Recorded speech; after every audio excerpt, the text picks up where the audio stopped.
आप सभी छात्रों को मेरे YouTube चैनल में एक बार पुनः स्वागत है। आज हम लोग सबसे पहले जैसे हमने आपको हिंदी विषय से +2 के जो भी विद्यार्थी हैं तो हिंदी विषय से मैंने सीरीज 1, 2, 3 तक आपको दे चुका हूं और आज हम लोग सीरीज 4 पे चलेंगे। और सीरीज 4 में जो आपका है कि पार्ट 3 से अगर हम चलते हैं सीरीज 4 में, तो आप अगर इस तरह से आप मेरे पिछले सीरीज को देखना चाहते हैं तो मेरे चैनल को आप यूट्यूब चैनल में आप सब्सक्राइब करेंगे कि हिंदी बाई बालेश्वर सर। अगर आप दूसरे सब्जेक्ट को सर्च करना चाहते हैं तो दूसरा सब्जेक्ट, जो भी सब्जेक्ट आप सर्च करते हैं तो सब्जेक्ट का नाम लिखेंगे बाई बालेश्वर सर और क्लास आप लिख देंगे 10+2। यानी कि जैसे आप लिखेंगे यूट्यूब चैनल पे जो कुछ भी मेरे द्वारा पिछले सीरीज में समाप्त कर दिए गए हैं वे सारे यूट्यूब चैनल पे बने हुए हैं, आप उसको वहां से अपलोड करके देख सकते हैं। और मैं आपको एक बार फिर याद दिला दूं कि जब आप मेरे चैनल को देख रहे हैं तो आप निश्चित रूप से एक बार उसको सब्सक्राइब कर ले, ताकि जो भी मेरा वीडियो अपलोड होता रहे उस वीडियो का नोटिफिकेशन आप तक निश्चित रूप से पहुंचता चले। और आज हम लोग यहाँ सीरीज 4 में पार्ट 3 है हिंदी विषय से, इसमें हम बात करेंगे केदारनाथ सिंह जी के बारे में। तो केदारनाथ सिंह जी का नाम आपने पिछले सभी वर्गों में सुना ही है, 10 में सुना ही है, 9 में सुना ही है, 8 में भी सुना है। तो इस तरह से पीछे के अब क्लासेस जो भी कंप्लीट किए हुए हैं उन सारे क्लासेस में यह देखने के लिए मिला है केदारनाथ सिंह जी के बारे में। तो थोड़ा सा इनके बारे में पहले हम परिचय ले लें कि केदारनाथ सिंह जी जो है, इनके परिचय के बारे में थोड़ा सा हम देख लेते हैं, फिर हम यहाँ कविता की तरफ बढ़ते हैं, क्योंकि हमारा यहाँ 2 तरह की कविता इनके द्वारा रचना किए गए हैं। सबसे पहला आपका बनारस है, दूसरा आपका दिशा है। तो बनारस का नाम तो आप जानते ही हैं, बनारस का नाम सुने भी हैं। बनारस जो आज के डेट में आजकल बहुत प्रसिद्ध है, लेकिन इसकी प्रसिद्धि इसका मतलब ये नहीं कि पहले नहीं थी, तो ऐसा बात नहीं है। बनारस कल भी प्रसिद्ध था और इसके पहले भी प्रसिद्ध था, क्योंकि बनारस जो है हम लोग के संस्कारों से, हम लोग की संस्कृति से जुड़ा हुआ कुछ वहाँ इस तरह के कार्यक्रम होते हैं कि वो पहले भी प्रसिद्ध था। लेकिन यह केदारनाथ सिंह जो है इनके बारे में, यानी बनारस के बारे में किस तरह की चर्चा किए हुए हैं, क्या कविता में वर्णन किए हैं, इस पे हम देखेंगे। तो पहले हम केदारनाथ जी के बारे में देखेंगे। केदारनाथ जी का जन्म आप ऐसे समझ सकते हैं कि बलिया जिला का नाम सुने हैं, बनारस के बगल में ही है बलिया जिला। तो बलिया जिला के चकिया एक गांव हुआ करता है जहां पे इनका जन्म हुआ था।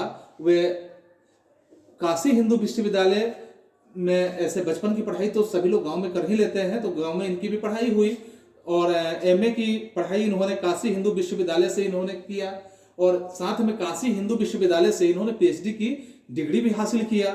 कुछ समय गोरखपुर में वे हिंदी के शिक्षक के रूप में, यानी प्राध्यापक के रूप में कार्य किए, लेकिन बाद में वे जवाहरलाल नेहरू विश्वविद्यालय में हिंदी के प्रोफेसर के रूप में नियुक्त किए गए और इस तरह से वे वहाँ प्रोफेसर का काम करते करते जवाहरलाल नेहरू विश्वविद्यालय से ही वे अवकाश को भी प्राप्त किए। इनके कविता में मुख्य रूप से हम देख सकते हैं कि जो भी इनकी कविताएं हैं उन कविता में जैसे मानवीय संवेदना के बारे में बहुत ज्यादा जिक्र किया गया है। मानवीय संवेदनाएं क्या है इस संबंध में इन्होंने बहुत वर्णन किया है। इसके बाद अगर आप बात करें कि बिंब विधान पर, यह बहुत ज्यादा अपने कविता में बल दिए हैं कि बिंब विधान क्या चीज होता है। उसके बाद संकलन में कुछ है इस तरह के हैं, जैसे संकलन इनका कुछ इस तरह का है कि जमीन पक रही है। इसके बाद विचार बोध के बारे में हम देख सकते हैं और केदारनाथ सिंह जी के बारे में और भी बहुत बातें आप समझ सकते हैं। जैसे आपको हम पीछे भी बताए हैं, पिछले सीरीज में बताया है कि जो भी हम कवि के कविताओं को देख रहे हैं साथ में हम उनके कुछ रचनाओं को भी याद रखते चलें, जिससे क्या होगा कि हमारे आने वाले समय में जो कंपटीशन के एग्जाम में होते हैं उस कंपटीशन के एग्जाम में अक्सर इस तरह के प्रश्न पूछते रहते हैं और हमारी जानकारी इस क्षेत्र में होना अनिवार्य होता है। तो इस तरह आप देख सकते हैं कि जीवन के बिना प्रकृति और वस्तु में कुछ भी नहीं होती है। ये कविताओं में जिक्र भी इनका देखने के लिए मिलता है और इस तरह का एहसास होता है कि इसके बिना, यानी जीवन के बिना, जब जीवन ही नहीं हो तो प्रकृति का क्या मतलब, और प्रकृति के साथ साथ जो भी भौतिक सुख सुविधाएं होती है, सुख सुविधा वाली वस्तु का क्या मतलब होता है, इसका कोई उद्देश्य ही नहीं रह जाता है। अकाल में इन्होंने एक सारस कविता लिखा था जो 1989 ईस्वी में, अकाल में सारस कविता था जिसे 1989 ईस्वी में साहित्य अकादमी पुरस्कार से सम्मानित किया गया था। इसके साथ 1994 में मध्य प्रदेश की जो सरकार थी, मध्य प्रदेश के शासन द्वारा इन्हें मैथिली शरण गुप्त पुरस्कार से सम्मानित किया गया। इसके बाद कुमारन, आश्रम, व्यास सम्मान, उसके बाद दयावती मोदी पुरस्कार आदि पुरस्कारों से इन्हें सम्मानित किया गया। और अब तक इनके कुल लिखे हुए 7 काव्य संग्रह संकलित हो चुके हैं, प्रकाशित हो चुके हैं। और अभी बिल्कुल उन काव्य संग्रहों में जैसे कहा जा सकता है कि अभी बिल्कुल अभी। इसके बाद जमीन पक रही है, यहां से देखो, अकाल में सारस, और उत्तर कबीर और छायावाद। इस तरह से आधुनिक हिंदी कविता में आधुनिक हिंदी कविता के क्षेत्र में अगर कहा जाए कि बिंब विधान के बारे में, तो इनकी विकास करना और खासकर इनकी आलोचनात्मक पुस्तकें भी देखी जा सकती है। मेरे समय के शब्द तथा कब्रिस्तान में पंचायत एक निबंध है जो संग्रह के रूप में इनके द्वारा संग्रहित किया गया है। इसके साथ साथ आप देख सकते हैं कि इनके द्वारा संपादित ताना बाना नाम से विविध भारतीय भाषाओं में हिंदी में अनुमोदित काव्य संग्रह काल में ही प्रकाशित हुआ है। अब हम इनके द्वारा रचित यहाँ जो बनारस कविता है, इस बनारस कविता पे कुछ हम बातें करेंगे कि बनारस कविता में जो इन्होंने यह वर्णन किया हुआ है। कुछ पहले हम इस कविता के संक्षिप्तीकरण के बारे में देख लेते हैं कि संक्षिप्तीकरण में, ताकि कविता समझने में आपको बिल्कुल आसानी होगी और आप आसानी से कहीं भी इसके अर्थ को स्पष्ट कर सकते हैं, आप भी खुद बता सकते हैं। जैसे अगर एक कविता बनारस जो इन्होंने वर्णन किया है, बनारस को इन्होंने रचना किया है, तो बनारस एक ऐसा कविता है कि जो प्राचीनतम शहर, बनारस का नाम तो आप जान ही रहे हैं कि प्राचीनतम शहर यानी बनारस के संस्कृति वैभव के साथ ठेठ बनारसीपन का यहाँ पे प्रकाश डाला गया है इस कविता में। और बनारस एक शिव की नगरी है और शिव की नगरी के साथ या गंगा के साथ विशिष्ट आस्था का भी केंद्र रहा है बनारस में गंगा के घाट, मंदिर, आप देख सकते हैं कि बनारस में जो है गंगा है, गंगा के घाट है, मंदिर है और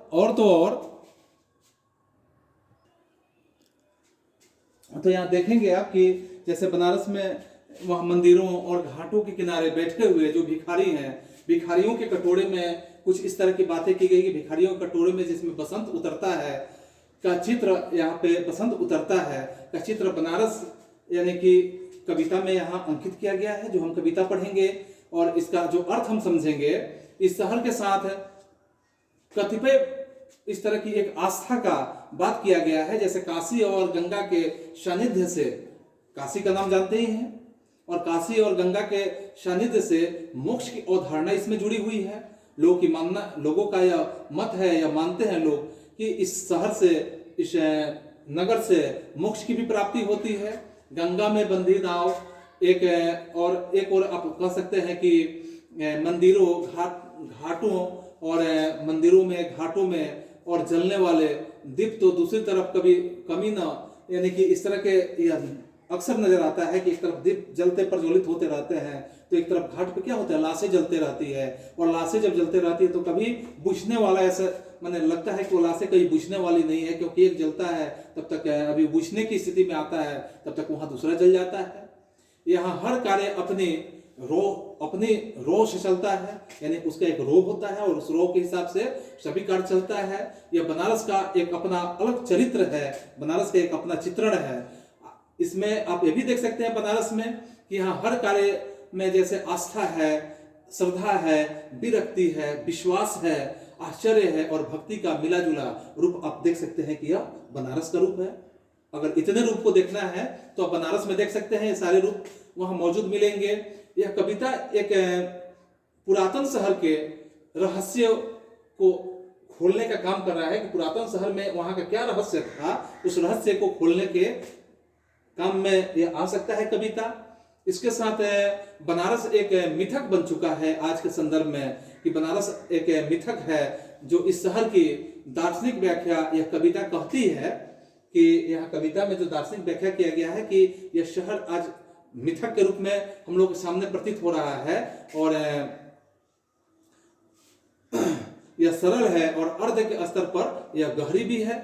कविता का सिर्फ विवरणात्मक अगर हम देखें तो विवरणात्मक होने के साथ ही कवि के सूक्ष्म दृष्टि का परिचायक यहाँ देखने के लिए मिलता है। तो हम यहाँ बात करेंगे इस कविता में, हम देखेंगे कि आखिर में इस कविता में इतनी मनोहर क्या क्या बातें हैं, ऐसे कौन कौन सी बातें हैं जो कवि ने यहाँ पे स्पष्ट करने का कार्य किया है।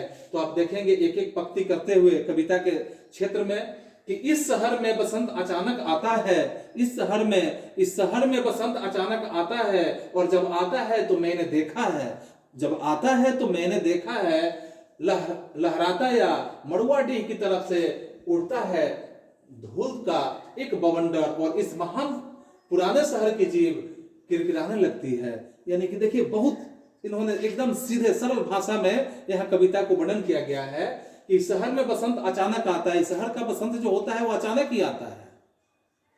शहर का बसंत कैसे आता है? तो अचानक ही आता है, और जब आता है तो मैंने देखा है, यानी कवि बता रहे हैं कि मैंने इस बसंत को देखा है। और कैसे देखा है? कि लहराता या मड़ुआडीह की तरह से। मड़ुआडीह आपने नाम सुना है, यानी कि वो बनारस के बगल में है। मड़ुआडीह एक जगह है कि मड़ुआडीह के तरफ से उड़ता है धूल का एक बवंडर। जब मड़ुआडीह के तरफ से धूल का एक बवंडर उड़ता है, बवंडर यानी आंधियों का एक झोंका उड़ता है, और जब आंधियों का एक झोंका उड़ता है इस पुराने शहर की जीव किरकिराने लगती है। तो जो पुराना शहर है इसका जीव क्या होने लगता है? किरकिराने लगता है। किरकिराना समझते हैं ना, यानी लगता है कि कुछ है धूल कण, यानी कि जो है वह सुगबुगाता है, जो है वह सुगबुगाता है, जो नहीं है वह फेंकने लगता है पचखियां, जो है। यानी कि आप जानते हैं बसंत का यहाँ तुलना किया गया है कि बसंत के महीने में क्या होता है। बसंत के महीने में क्या होता है कि आम, लीची, जामुन ऐसे जो फल होते हैं वे मजर देने लगते हैं, फल फूल होने लगते हैं। तो यही चीज है कि जो है वह सुगबुगाता है, यानी बसंत से तुलना किया गया है कि जो है वह सुगबुगाता है, और जो नहीं है फेंकने लगता है पचखिलिया। यानी कि जो नहीं है वह अपना क्या करता है कि पचखिया अपना फेंकना शुरू। पचखी समझते हैं ना, पचखी यानी कि अपना नया पत्ता फेंकना शुरू कर देता है। आदमी दशाओं मेघ पर जाता है। आदमी दशाओं मेघ का मतलब समझ रहे हैं? दशाओं मेघ एक जगह है वहां, यानी कि एक घाट है। दशाओं मेघ क्या है वहां? तो दशाओं मेघ एक तरह का घाट है आपके बनारस में, और यह बहुत ही एक ऐतिहासिक घाट है। और ऐसा ऐतिहासिक घाट है कि जैसे आप देख सकते हैं कि दो घाट, एक आपके काशी में, दूसरा बनारस, यानी कि काशी और बनारस में यह देखने के लिए काशी और बनारस के नाम से यानी कि दो घाट यह जाना जाता है, दशाश्वमेध घाट। यह घाट इसलिए ऐतिहासिक बन जाता है कि बकाटक जो थे, बकाटक ने जो हमारे वैदिक युगीन है, तो वैदिक युग सभ्यता में यह देखने के लिए मिला है कि उन्होंने 10-10 बार वहां अश्वमेध यज्ञ किया था। बकाटक ने 10-10 बार वहां पे क्या किया था? अश्वमेध यज्ञ करने का प्रमाण मिलता है।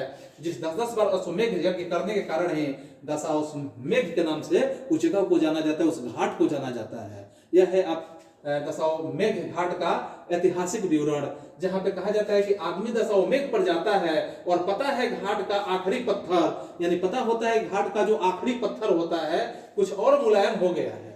यानी कि वह आखिरी पत्थर जो वहां पे देखने के लिए मिलता है, तो पत्थर कभी मुलायम तो होता नहीं, लेकिन यहाँ बताया जा रहा है कवि के द्वारा कुछ और मुलायम हो गया है। सीढ़ियों पर बैठे बंदरों की आंखों में, जो सीढ़ी पर बैठे हुए बंदर होते हैं, तो बंदरों की आंखों में एक अजीब सी नमी है, यानी बंदर की आंखों में भी एक अजीब सी नमी दिखती है वहां। और नमी ही नहीं बल्कि और एक अजीब सी चमक से भर उठा है। यह नमी के साथ साथ बंदरों के आंखों में एक नमी के साथ साथ एक अजीब सी चमक से भर उठा है। भिखारियों के कटोरों का निचाट खालीपन, यानी भिखारी जो है अपने कटोरे को रखे हुए हैं, लेकिन इस बसंत रूपी मौसम में, यानी जो बसंत अचानक आता है तो उनका जो कचौरे का निचला हिस्सा होता है, वह भी कभी जो होता है निचाट खालीपन, यानी वो खालीपन की स्थिति यानी कि समाप्त की स्थिति में जैसे दिखाया जाता है। तुमने कभी देखा है, तुमने कभी देखा है, क्या देखा है जी? खाली कटोरों में बसंत का उतरना, कि क्या खाली कटोरों में कभी बसंत उतर सकता है? बसंत का मतलब क्या होता है कि वैसा मौसम जो सबसे सुखदाई होता है, यानी कि ऋतुओं का राजा कहा जाता है बसंत को। तो बसंत की अगर तुलना की जा रही है तो ऐसा माने वो मौसम हो कि वो सभी मौसमों का एक राजा हो, जहां पे एकदम खुशियां ही खुशियां हो, खुशहाली भरा मौसम हो। तो क्या तुमने कभी देखा है खाली कटोरों में बसंत का उतरना? यह शहर इसी तरह खुलता है, यानी कि यह शहर जो है इसी तरह से खुलता है, यह शहर इसी तरह से खुलता है, इसी तरह भरता है और खाली होता है। यह शहर इसी तरह खुलता भी है और इसी तरह भरता भी है यह शहर, और इसी तरह से खाली भी होता है यह शहर। यह किस शहर की बात हो रही है बच्चों? तो यह शहर जो है बनारस शहर की बातें हो रही है कि इसी तरह से यह भरता भी है, इसी तरह से खाली भी होता है, इसी तरह से खुलता भी है यह शहर। इसी तरह रोज रोज एक अनंत सौ, अब देखोगे यहाँ कि इसी तरह रोज रोज एक अनंत सौ, जिसकी हम गिनती नहीं कर सकते। अनंत यानी सौ जो होते हैं, सौ यानी लाशें जो होती है, अनंत सौ, सौ के साथ क्या होता है? ले जाते हैं कंधे अंधेरी गली से, कंधे पे लाद के अंधेरी गली से होते हुए लेके जाते हैं। और क्या करते हैं? चमकती हुई गंगा के तरफ। कहां लेके जाते हैं? तो चमकती हुई गंगा के तरफ, अपने कंधे पे अंधेरी गली से होते हुए शवों को लेकर चमकती हुई गंगा, यानी कि दूर से वह चमकते हुए नजर आती है जो गंगा, चमकती हुई गंगा की तरफ। इसी शहर में धूल धीरे धीरे उड़ती है। यह वही शहर है, यह वही शहर है जहां धूल भी धीरे धीरे उड़ती है। धीरे धीरे चलते हैं लोग, धूल भी धीरे धीरे उड़ती है और लोग भी धीरे धीरे चलते हैं। यह वही शहर है, यह वही शहर है। धीरे धीरे बजते हैं घंटे, शाम धीरे धीरे होती है। यह वही शहर है, धीरे धीरे बजते हैं घंटे और शाम भी धीरे धीरे ही होती है। यह वही शहर है, धीरे धीरे होना, धीरे धीरे होने का सामूहिक लय, धीरे धीरे होने का सामूहिक लय दृढ़ता से बांधे है समूचे शहर को, दृढ़ता से बांधे हैं समूचे शहर को। इस तरह की कुछ भी गिरता नहीं, कि हिलता नहीं कुछ भी, कि जो चीज यहाँ जहां थी वहीं पर रखी है, कि गंगा वही है, कि वही है बंदी है नाव, कि वहीं पर रखी है तुलसी की खड़ाऊं सैकड़ों वर्ष से। यानी आप समझ सकते हैं इस चीज को, इस बातों को समझ सकते हैं कि यह वही है शहर, यह बनारस वही शहर है। यह धीरे धीरे होना, धीरे धीरे होने का सामूहिक लय, यानी एक तरह का यह सामूहिक लय होता है जो धीरे धीरे होने का यह बोध कराता है। दृढ़ता से बांधे हैं, यानी यह काफी मजबूती के साथ बांधे हैं समूचे शहर को। यह पूरा शहर ही दृढ़ता के साथ बंधा हुआ है। इस तरह की कुछ भी गिरता नहीं, यानी वह ऐसे बंधा हुआ है कि वहां से कुछ भी गिरता नहीं, यानी कुछ भी अलग होता नहीं, कि हिलता नहीं कुछ भी। ऐसे बंधा हुआ है कि वहां कोई कुछ हिलता भी नहीं और हिलता ही नहीं, कि जो चीज जहां थी, आप देखोगे कि जो चीज जहां थी वह वहीं पर रखी है, कि गंगा भी तो वही है, गंगा जहां थी तो वही है, कहीं पे वहां से गई नहीं, जहां है वही है, कि वही है बंदी है नाव, कि वहीं पे जहां नाव बंधे हुए हैं, कि वही है रखी, वही रखी है, यानी वहीं पे रखा हुआ है। जो यहाँ देख सकते हैं कि सैकड़ों बरस से तुलसीदास की खड़ाऊं भी वहीं पे रखी हुई है, जो उनका खड़ाऊं चिन्ह है वह वहीं पे रखा हुआ है, वहां से हटा भी नहीं है।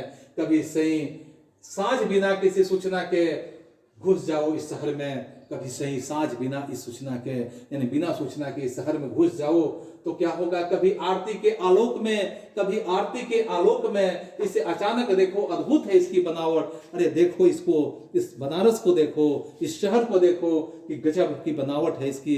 यह ऐसे आलोक है, यह इस तरह से देखने के लायक है कि अचानक देखो अद्भुत इसकी बनावट को। आधा सौ में, आधा नींद में यहाँ है, या आधा जल में, आधा मंत्र में, आधा फूल में है। यानी यह शहर इस तरह से नजर आता है कि यह आधा जल में दिखता है तो आधा कहाँ दिखता है। यानी शहर को जब अचानक देखोगे तो आधा जल में दिखेगा और आधा कहाँ दिखेगा? कि मंत्र में दिखेगा और आधा फूल में दिखेगा। यह है बनावट, यह है बनावट आपके बनारस का। आधा सौ में, आधा नींद में है। आधा देखोगे तो सौ में दिख रहा है, तो आधा देखोगे तो नींद में यानी सोया हुआ अवस्था में दिख रहा है। आधा शंख में है, अगर ध्यान से देखो आधा शंख में दिखते हैं। अगर तुम ध्यान से देखो तो क्या देखने के लिए मिलेगा? तो यहाँ देखो तो यह आधा है, आधा नहीं है। या आधा है तो आधा नहीं है। यानी इस तरह का नजारा है हमारे इस बनारस का जो है वह खड़ा है बिना किसी स्तंभ के। अगर जो है भी तो वह खड़ा भी है, लेकिन वह भी बिना किसी स्तंभ के, जिसको किसी स्तंभ की आवश्यकता नहीं है, किसी स्तंभ की जरूरत नहीं है। जो नहीं है उसे थामे है, जो है वह खड़ा है, वह भी बिना किसी स्तंभ के। जो नहीं है उसे थामे है। राख और रोशनी के ऊंचे ऊंचे स्तंभ, वहां देखोगे कि राख है, रोशनी है। राख और रोशनी के ऊंचे ऊंचे स्तंभों से वह खड़ा हुआ है। आग के स्तंभ और पानी के स्तंभ वहां देखोगे, यह भी देखने के लिए मिलेगा कि कहीं आग का स्तंभ है तो कहीं पानी का स्तंभ है। इतना ही नहीं, आगे इसमें और भी देखोगे इस बनारस रूपी शहर को कि जहां धुएं के खुशबू के आदमी के उठे हुए हाथों के स्तंभ, जहां धुएं की खुशबू देखोगे और धुएं की खुशबू इस तरह के है कि आदमी के उठे हुए हाथों के स्तंभ वहां तुम्हें नजर आएगा। किसी अलक्षित सूर्य को देता हुआ अर्ध, किसी अलक्षित सूर्य को देता हुआ अर्ध कोई नजर आएगा। शताब्दियों से इसी शहर गंगा के जल में, शताब्दियों से देखो तो इसी शहर गंगा के जल में अपनी एक टांग पर खड़ा है। यह शहर गंगा के इसी जल में अपनी एक टांग पर खड़ा है। यह शहर, यह बनारस शहर, यह अपने एक टांग पर खड़ा है। अपने दूसरी टांग में, अपने दूसरी टांग से बिल्कुल, अपने दूसरी टांग को छोड़कर, यानी उसे एक टांग पे खड़ा है और दूसरे टांग को खबर तक नहीं है, यानी दूसरे टांग से वो बेखबर है। यह है बनारस शहर। तो इस तरह से छात्रों आप देख रहे हैं कि आपके जो बनारस पाठ है केदारनाथ सिंह जी द्वारा, तो इस पाठ में जो कविता कहा गया है बिल्कुल आपके जो साधारण बोलचाल की भाषा है, इस संदर्भ में आप इसको आसानी से समझ सकते हैं, बशर्ते कि आप इसको एक बार ध्यान से समझें, सुने, तो आप इसको कभी भूलेंगे भी नहीं। और दूसरी बात आप यहाँ पे ध्यान देंगे कि एक दूसरा इसका खंड इन्होंने यहाँ पे जो रचना किया हुआ है जिसका नाम है दिशा। तो दिशा पे जब हम बात करेंगे तो दिशा आखिर में यहाँ कवि का क्या उद्देश्य है, दिशा रचने का, दिशा कहने का यहाँ क्या उद्देश्य है। तो यहाँ एक बचपन की स्थिति को, यानी कि दिशा जो कविता है यह बाल मनोविज्ञान से जुड़ा हुआ और कविता यहाँ रचना किया गया है, जिसमें पतंग उड़ाने वाले बच्चे से, एक बच्चा है जो पतंग उड़ाने वाला बच्चा है, तो पतंग उड़ाने वाले बच्चे से कवि पूछता है, क्या पूछता है कवि यहाँ, यानी कि कवि महोदय जो है केदारनाथ सिंह यहाँ यह पूछ रहे हैं कि हिमालय किधर है। इनका प्रश्न है कि हिमालय किधर है, हिमालय किधर है। उसकी पतंग भागी जा रही है, बच्चे अपने पतंग उड़ाने में मशगूल है और उसकी पतंग भागी जा रही है। हर व्यक्ति का अपना यथार्थ होता है, चाहे वो बच्चा हो, चाहे वो जुआ हो, चाहे वो वृद्ध हो, सबका अपना कुछ न कुछ यथार्थ होता है। तो इस तरह से हर व्यक्ति अपने यथार्थ में जीता है। बच्चे यथार्थ को अपने ढंग से ही देखते हैं, जो जिस तरह का होता है उस तरह का अपने यथार्थ में ही देखता है। और तो और कवि को है कि यह कहती है कि हम बच्चों से कुछ न कुछ क्या करेंगे, सीख ही सकते हैं। कवि का यह सोच है कि बच्चों से हम भी कुछ न कुछ तो सीख ही सकते हैं। और कविता की भाषा यहाँ सहज रूप से दर्शाया गया है, जिसमें कविता में कहा गया कवि के द्वारा, हिमालय किधर है।